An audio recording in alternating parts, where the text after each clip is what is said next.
গুরু এক, কিন্তু উপগুরু অনেক হতে পারে।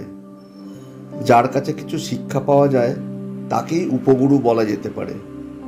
ভাগবতে আছে, অবধূত এই রূপে 24টি উপগুরু করেছিল। একটা চিল একটা মাছ মুখে করে আসছে, তাই দেখে শত শত কাক চিল তার পিছনে লাগলো।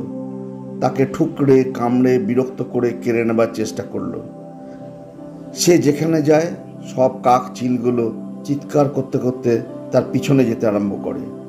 শেষে সে বিরক্ত হয়ে মাছটা ফেলে দিল। আর একটা চিল এসে যেরকমভাবেই সেটাকে নিল, সব কাক চিলগুলো প্রথম চিলটাকে ছেড়ে তার পিছনে যেতে লাগলো। প্রথম চিলটি নিশ্চিন্ত হয়ে একটা গাছের ডালে চুপ করে বসে রইল। অবধূত সেই চিলের অবস্থা দেখে প্রণাম করে বললে, এ সংসারে উপাধি ফেলে দিতে পারলেই শান্তি, নতুবা মহা বিপদ। তুমিই আমার গুরু।